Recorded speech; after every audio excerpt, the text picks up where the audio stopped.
नमस्कार, मैं हूँ रेणुका काले। मेरी हिंदी कक्षा हिंदी पथ में आपका स्वागत है। आप अगर चैनल पर नए हैं ना तो इसे सब्सक्राइब कर लीजिएगा, बेल आइकॉन प्रेस कर दीजिएगा ताकि आपके मतलब की कक्षाएं यूं ही आपको मिलती रहें। चलिए जल्दी से शुरू करते हैं। काव्य रस यानी कि कविता के पठन पाठन में, वाचन में मिलने वाले रस यानी आनंद की अनुभूति। भाई क्या बात है। वसंत भाग 1 की एक कविता आज हम ले रहे हैं। वैसे भी वसंत भाग 1 यानी कि कक्षा 6वीं के लिए जो किताब है ना हिंदी की, उसकी क्लासेस शुरू हो चुकी हैं। एक लेसन हमने कर लिया है, पहले हम कविताएं कर रहे हैं और फिर आगे सभी लेसन हम पढ़ेंगे। जैसा कि आप जानते हैं कि ये कक्षा 6 की किताब है, कविता है ये, जिसका शीर्षक है चांद से थोड़ी सी गप्पें। क्या बात है। तो भाई देखिए, पहले ये मैं वाचन करूं उसके पहले गप्पें जो होती हैं उस पर थोड़ी सी गप्पें कर लेते हैं ना। देखिए क्या होता है, जब दो लोग या कुछ लोगों का ग्रुप अनायास ही मिल जाए और बातों का सिलसिला शुरू हो जाए और कोई निर्धारित उसका एक बंधन ना हो, एक सीमा ना हो, विषय और इसका कोई निर्धारण ना हो, यूं ही बातें हो और बातों का सिलसिला जब चल रहा है तो बातों से बातें निकल कर बातें बढ़ती चली जाए और ये बहुत ही हल्के फुल्के अंदाज में ये गप्पे होती हैं। तो चलिए, ये जो गप्पे हैं ना, इस बार थोड़ा सा अलग माजरा है यहाँ पर। ये जो कविता है इसमें एक छोटी सी बच्ची है 10-11 साल की और वो गप्पे लड़ा रही है भाई। और किससे? चांद से। जी हाँ, हम सबके प्यारे चंदा मामा, जैसा बचपन से कहानियों में बच्चे, कविताओं में बच्चे चंदा मामा की कहानियां कविताएं करते हैं ना, बस उसी से प्रेरित होकर बच्ची को लगा कि वो चांद से बातें कर सकती है और उसने अपने इस प्रिय चांद से गप्पे लड़ाना शुरू किया। क्या कहती है बच्ची? तो आइए पहले वाचन करते हैं, फिर मैं इसकी व्याख्या आपके लिए कर दूंगी। चांद से थोड़ी सी गप्पें, ये शमशेर बहादुर सिंह की लिखी हुई कविता है। बच्ची है एक, है ना, वो चांद से कह रही है, गोल है खूब मगर आप तिरछे नजर आते हैं जरा। आप पहने हुए हैं कुल आकाश तारों जड़ा। सिर्फ मुंह खोले हुए हैं अपना गोरा चिट्टा गोल मटोल। अपनी पोशाक को फैलाए हुए चारों सिमत आप कुछ तिरछे नजर आते हैं, जाने कैसे। खूब है गो की वाजीबा, हमको बुद्धू ही निरा समझा है। हम समझते ही नहीं है जैसे कि आपको बीमारी है। आप घटते हैं तो घटते ही चले जाते हैं और बढ़ते हैं तो बस यानी कि बढ़ते ही चले जाते हैं। दम नहीं लेते जब तक कि बिल्कुल ही गोल ना हो जाए। बिल्कुल गोल। यह मरज आपका अच्छा ही नहीं होने में आता है। तो आपने देखा, जब मैंने इसे पढ़ा आपके लिए, इसका वाचन किया ना, काव्य पाठ किया आपके लिए, तभी आपको बहुत सारी चीजें समझ आ गई होंगी कि भाई इसमें बच्ची जो है वो चांद से क्या कह रही है। और जो नहीं समझ में आया है बच्चों, तो मैं हूं ना, चलिए आपको मैं इसकी व्याख्या भी करके समझा दे रही हूँ। क्या होता है, एक 10-11 साल की बच्ची है और एक दिन वो बैठकर आकाश में निहारते हुए चंदा को देखती है और कहती है, उससे गप्पे करना, गप्पे लड़ाना शुरू करती है। क्या कहती है बच्ची? गोल है खूब मगर आप तिरछे नजर आते हैं जरा। बच्ची बोलती है कि वैसे तो आप खूब गोल हैं लेकिन थोड़े तिरछे भी नजर आ रहे हैं, जरा सा आप तिरछे भी नजर आते हैं। आप पहने हुए हैं कुल आकाश तारों जड़ा। और अब देखो, आपको तो पता है ना, चंदा कब दिखता है, चांद कब दिखता है? रात के समय। और रात के समय आकाश में क्या होते हैं? अनगिनत तारे होते हैं। तो वो चांद जो है, तो बच्ची कहती है कि ऐसा लग रहा है कि आपने ये तारों से जड़ा हुआ वस्त्र ये धारण कर रखा है पूरा। आप ऐसे तारे की चादर ओढ़कर बैठे हैं, तारों जड़ा हुआ कोई वस्त्र आप ओढ़कर बैठे हैं, है ना। आपकी जो पोशाक है, आपका जो वस्त्र है वो तारों से जड़ा हुआ है। और सिर्फ मुंह खोले हुए हैं अपना, गोरा चिट्टा गोल मटोल।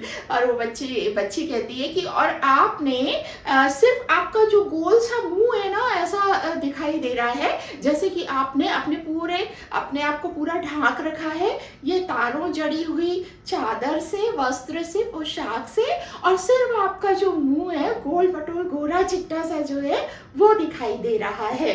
भाई ऐसा होता है ना, ठंड के दिनों में हम अक्सर ऐसे शॉल वाले ऐसा ओढ़ लेते पूरा, है ना, और रजाई चादर जो भी हमको ठंड से बचना है तो पूरा ऐसा ओढ़ लेते और बस मुंह खुला रहता है, सांस लेना है हमको, इसलिए खाना पीना है, इसलिए देखना है, इसलिए।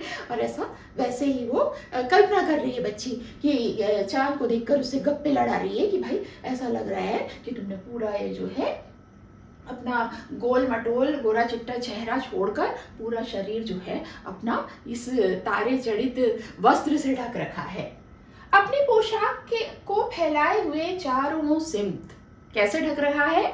ढक रखा है आपने, चांद को कहती है बच्ची, जैसे कि सिमत यानी होता है दिशाएं, तरफ, चारों ओर तुमने क्या किया हुआ है? अपनी इस पोशाक को फैला रखा है, बस मुंह खुला है और ये जो आकाश जो है ऐसा लग रहा है ये तुम्हारी पोशाक है, चारों तरफ फैली हुई है और बस तुम्हारा मुंह दिखाई दे रहा है। बच्ची कहती है आप कुछ तिरछे नजर आते हैं, जाने कैसे, है ना, शुरू में ही कह चुकी आप हैं तो गोल लेकिन तिरछे भी नजर आते हैं, पता नहीं ये कैसे होता है भाई, खूब है वो कि वाह जी वाह, है ना भाई। वो कहती है कि हालांकि ये भी खूब है, ऐसा नजर आता है तो कोई दिक्कत नहीं है, हाँ, लेकिन वाह भाई वाह ये तो क्या बात है ना। और हमको बुद्धू ही मेरा समझा है क्या? वो कहती है कि भाई क्या बात है, क्या आपने हमको बुद्धू समझ रखा है, हम बेवकूफ थोड़ी है। क्यों नहीं है बोलती बच्ची, हम समझते ही नहीं, जैसे कि अब बच्ची बोल रही है कि भाई आप हमको बुद्धू ना समझो, हमें सब पता है, हम ऐसा मत समझो कि हमको सब पता ही नहीं है, जैसे कि हम समझते ही नहीं है। क्या नहीं समझते भाई? बच्ची कहती है आपको बीमारी है। बच्ची चांद से कहती है कि आपको सब पता है, हम सब समझते हैं, आपको कोई बीमारी है। बीमारी है? अच्छा कौन सी बीमारी है भाई? आप घटते तो घटते ही चले जाते। बच्ची कहती है आप जो है ना चांद, आप जो है जब आपका घटने का सिलसिला शुरू होता है तो आप घटते ही चले जाते हैं, थोड़ा थोड़ा थोड़ा थोड़ा थोड़ा थोड़ा करते करते आप तो पूरे ही गायब हो जाते हैं भाई, है ना। ये बात कर रही है बच्ची अमावस्या की ओर जब चांद जाता है ना तब। देखिए आपको पता होगा कि महीने में 15 दिन जो है चांद बढ़ता है धीरे धीरे धीरे धीरे और फिर पूरा जाकर पूर्णिमा के दिन गोल हो जाता है, और उसके बाद धीरे धीरे चांद घटता है और धीरे धीरे घटते घटते छोटा होते होते होते होते 15 दिन के बाद वो अमावस्या में जाता है। तो इसी सिलसिले को बच्चे ने देखा है, चांद बढ़ रहा है और चांद घट रहा है। वही देखकर उस बच्ची को आश्चर्य हो रहा है कि ये बड़ा अजीब है भाई, आपको कोई बीमारी है, आप जो घटते हैं तो घटते ही चले जाते हैं और बढ़ते हैं तो बस यानी कि बढ़ते ही चले जाते हैं, है ना, दम नहीं लेते जब तक कि बिल्कुल ही गोल ना हो जाए। अब यहाँ देखिए बिल्कुल ये पुस्तक में इसी तरह से छपा हुआ है और इसका ये प्रगतिशील कविता का एक बिंब की जो है रच रहे हैं कवि, एक चित्र सा रच रहे हैं कि हम कल्पना करें कि बिल्कुल ही गोल ना हो जाए। अब बिल्कुल गोल, दो यहाँ पर अर्थ हैं। बिल्कुल ही गोल ना हो जाए यानी कि जब वो शुक्ल पक्ष में चांद बढ़ रहा है धीरे धीरे धीरे धीरे बढ़ते बढ़ते बढ़ते बढ़ते वो पूरा गोल हो गया, सुंदर हो गया। और यहाँ फिर बोल रही है बिल्कुल गोल, वैसे ही जब घटने का सिलसिला हुआ ना कृष्ण पक्ष में तो धीरे धीरे धीरे धीरे चांद घटते घटते घटते घटते अमावस्या के आते तक पूरा गोल हो गया, गोल नदारत, यहाँ ये मतलब है। तो ये बच्ची बड़ा आश्चर्य कर रही है कि या तो आप पूरे गोल हो जाते हैं और नहीं तो बिल्कुल ही गोल हो जाते हैं, तो ये आपको कोई बीमारी लगी हुई है भाई। यह मरज आपका अच्छा ही नहीं होने में आता है, बच्ची कहती है कि मैं तो सालों से ये देख रही हूँ, आपको ये देख रही हूँ कि ऐसे ही होता है। ये मर्ज़ यानी कि ये आपकी जो बीमारी है, ये आपका जो मर्ज़ जो है वो ठीक ही होने के लिए नहीं आता है ना? तो इस मर्ज़ की दवा तो किसी के पास नहीं है भाई, क्योंकि ये तो प्रकृति का नियम है ना? चाँद महीने में 15 दिन जो है वो घटता है, घटता है, घटता है, अमावस्या में जाकर गायब हो जाता है। कृष्ण पक्ष है ये। चाँद 15 दिन में धीरे धीरे बढ़ता है, बढ़ता है, बढ़ता है और पूर्णिमा में जाकर पूरा गोल हो जाता है और ये पूर्णिमा का दिन है। तो क्या बात है, चाँद के इस सिलसिले को देखकर नन्ही बच्ची प्रकृति की इस घटना को देखकर चाँद से गप्पे लड़ाने बैठी है और उसके मन में जो आ रहा है उसने उस कविता के माध्यम से चाँद से कह डाला है। तो ये बड़ी ही प्यारी कविता है। कवि शमशेर बहादुर सिंह जी ने इसे लिखा है और ये काव्य रस के अंतर्गत आपको मज़ा आया ना इस कविता का वाचन और इस कविता की व्याख्या सुनकर? तो चलिए ये कविता आप याद कर लीजिएगा और अगर आपने अच्छे से इस कविता को समझ लिया है तो आप इसके प्रश्न जो हैं वो भी कर लेंगे, इसकी व्याख्या भी आप कर लेंगे। अगर आप इसे भूल रहे हैं तो एक दो बार साथ साथ इसको करने का अभ्यास कीजिएगा तो ज़रूर आपको ये बन जाएगा। तो चलिए आज के लिए इतना ही।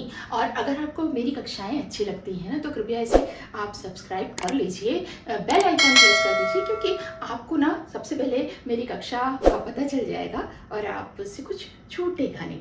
आज के लिए हिंदी पथ में इतना ही। स्वस्थ रहिए, मस्त रहिए और दीजिए अनुमति अपनी काले मैम को। नमस्कार।